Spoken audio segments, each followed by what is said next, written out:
Scene start होता है पूनम की रात से, जहां पूनम का चांद पूरे केनियन में अपना रोशनी बिखेर रहा था। पर पूरे केनियन और इंसानी गांव में सन्नाटा छाया हुआ था। उसी इंसानी गांव के पास एक लड़की की लाश मिलता है, साउकिंग की लाश, जिसे देख साउकिंग के फैमिली वाले इमोशनल होकर फूट फूट के रोने लगते हैं। यहाँ हमें पता चलता है कि म्यूटेंट रेड फॉक्स साउकिंग की लाश को छिपा के उसकी फैमिली के पास लेके गांव के पास रखाया था। दूसरी तरफ केनियन में चांदनी रात में सारे बीस्ट जीयू के पास इकट्ठे हुए थे। जीयू सबको लड़ाई में उसका साथ देने के लिए थैंक यू बोल सारे बीस्ट को अपना ट्री सैप पिला रहा था। ट्री सैप जिसकी वजह से ये लड़ाई हुआ था, जिसको पीने के लिए टोमाहोक स्नेक जीयू से भी लड़ने को तैयार था। अब सारे बीस्ट को मिल रहा था। हर एक बीस्ट ट्री सैप पी के अपर एक लेवल में इवॉल्व हो रहे थे। इवोल्यूशन के साथ वो बड़े और पावरफुल भी हो रहे थे। उनको न्यू स्किल्स मिल रहे थे। जहां ब्लैक काउ इवॉल्व होकर म्यूटेंट बाइसन में तब्दील हो गया था, वहीं वुल्व्स इवॉल्व होकर म्यूटेंट विंड वुल्व्स में बदल चुके थे। उनको एलिमेंटल एट्रीब्यूट्स मिलने लगे थे और इस उभरते स्पिरिचुअल दुनिया में एलिमेंटल पावर जरूरी भी थे, क्योंकि खुद जीव के पास भी एलिमेंटल पावर्स थे। बीस्ट ने बहुत कुछ सहा था। टोमाहोक स्नेक की लड़ाई में मॉन्स्टर्स बीस्ट अपने जान तक लगा दिए थे, इसलिए जीव सबको फ्री कर दिया था, उनको वहां से जाने को बोल दिया था। पर बीस्ट जीव को छोड़ जाते नहीं। सारे बीस्ट जीव के सामने झुक गए थे और उसका साथ हमेशा देने का सोच लिए थे। जीव को अपना मास्टर बना लिए थे, उसको अपना फैमिली बना लिए थे। ये सब देख जीव इमोशनल हो गया था। जीव भी सबको अपने छाव में रखना चाहता था,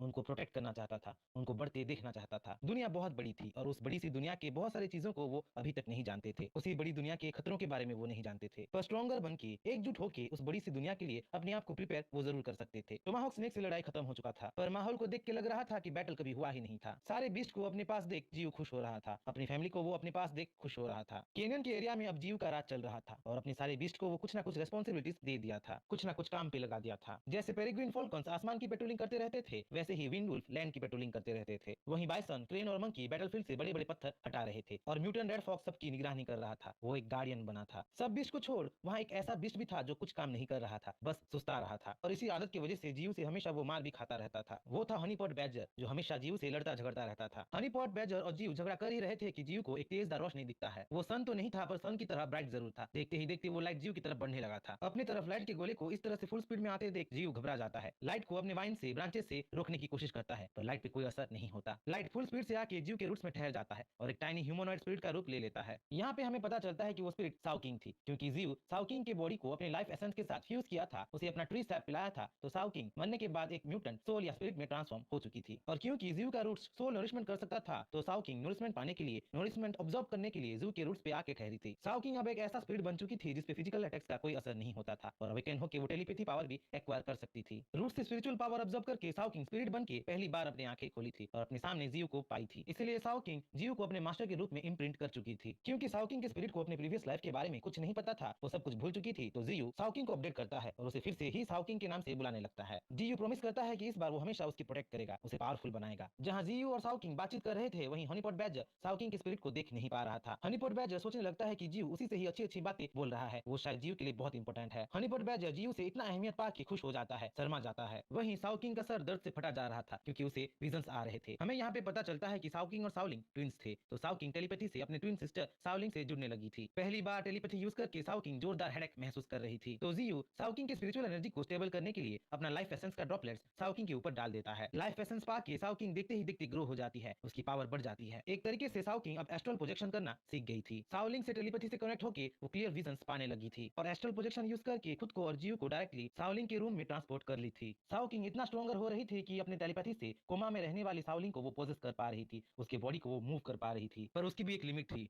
थोड़ा बहुत पावर यूज करके साउकिंग एग्जॉस्ट हो गई थी, अपने माना को वो डिप्लीट कर दी थी। पर एनफ प्रैक्टिस और टाइम के साथ जीव श्योर था कि साउकिंग एक टाइम में साउलिंग की बॉडी को लंबे टाइम तक पोजेस कर पाएगी, उसे कंट्रोल कर पाएगी। जहां जीव एक तरीके से साउकिंग को साउलिंग बनाने को सोच रहा था, साउलिंग को पोजेस करने को बोल रहा था, वहीं रिसर्चर्स का एक टीम अपने स्क्वाड मेंबर के साथ केनियन के इलाके में पहुंच चुका था। उनका नेक्स्ट टारगेट अब मिस्टी माउंटेन्स था। मिस्टी माउंटेन्स का इन्फॉर्मेशन था, क्योंकि मिस्टी माउंटेन्स के ज्यादातर हिस्से को कोहरा हमेशा घेर के रखता था, तो रिसर्चर्स का ग्रुप मिस्टी माउंटेन के एक छोटे से गांव में जाने की सोचते हैं। सैटेलाइट ट्रैकिंग से वो लोग गांव को ढूंढ लेते हैं और बारिश में भीगते भीगते गांव की तरफ बढ़ने लगते हैं। वो अपने साथ लेके जा रहे थे वेपन्स, फायर पावर्स और सुपर ह्यूमंस का एक स्क्वाड स्पिरिचुअल बीस्ट से लड़ने के लिए। सुपर ह्यूमंस जिनका अवेकनिंग कंप्लीट हो चुका था, जो स्पिरिचुअल एनर्जी के साथ अपने आप को एडप्ट कर सकते थे और नॉर्मल ह्यूमन से कई गुना पावरफुल थे। सुपर ह्यूमंस जो अपने पावर्स को मॉन्स्टर से ह्यूमनिटी को बचाने के लिए यूज करते थे। यहाँ हमें दो कैरेक्टर से इंट्रोड्यूस किया जाता है। एक था पूरे फोर्स का कैप्टन, जो एक एनिमल डॉक्टर होने के साथ साथ एक रिसर्चर भी था, और दूसरा था यान गो यून, जो एक लेजेंडरी फर्स्ट जनरेशन का सुपर ह्यूमन था। गाड़ी से गांव में जाना नामुमकिन था, क्योंकि गांव और उनके गाड़ी के बीच एक पतला सा रास्ता था, जिसे फोर व्हीलर्स पार नहीं कर सकता था। मजबूरी में रिसर्चर्स के स्क्वाड को गाड़ी पीछे छोड़ पैदल ही गिने चुने लोगों के साथ गांव की तरफ जाना पड़ा था। गांव के पास वो पहुंचे ही थे कि गांव से उनको लोगों की चीख सुनाई देती है। चीख सुन यान गोयून सबको छोड़ अपने सुपर ह्यूमन स्पीड के साथ गांव की तरफ बढ़ता है, विलेजर्स की मदद करने के लिए भागता है। दूसरी तरफ साओ किंग और जियू खेल रहे थे, ट्रेनिंग कर रहे थे, अपने लाइफ को एंजॉय कर रहे थे। देखते ही देखते साओ किंग स्ट्रॉन्गर हो रही थी। अब वो इतना पावरफुल हो गई थी कि टेलीपैथी से चीजों को वो मूव कर पा रही थी और साओ किंग को जल्द से जल्द स्ट्रॉन्गर बनना भी था, क्योंकि टाइम का कोई भरोसा नहीं था। अगर कोई इंसान उसके एरिया में आ गए, उसको देख लिए, उसकी फैमिली को चोट पहुंचाने की सोचे तो वॉर हो सकता था। पर अभी के लिए जियू वॉर नहीं चाहता था, वो छिप के रहना चाहता था, वो इवॉल्व होना चाहता था। अपने आप को छिपा के रखने के लिए उसका डेंस फॉग और हेलुसिनोजेनिक स्किल उसका बेस्ट हथियार था, क्योंकि फॉग के अंदर विजिबिलिटी ना के बराबर था और जियू का फॉग इतना पावरफुल हो चुका था कि पूरे सिटी को पैरालाइज कर सकता था। जियू अच्छी तरह से जानता था कि इवॉल्व होते होते उसके बीच फॉग के आदी हो जाएंगे, फॉग में अपने आप को अडेप्ट कर लेंगे। जियू धीरे धीरे अपना एक किंगडम बना रहा था, फ्लोरा और फ्योना का किंगडम, कुदरत का किंगडम, लैंड ऑफ फॉग का किंगडम। धीरे धीरे पूरा माउंटेन रेंज उन्हीं का होने वाला था।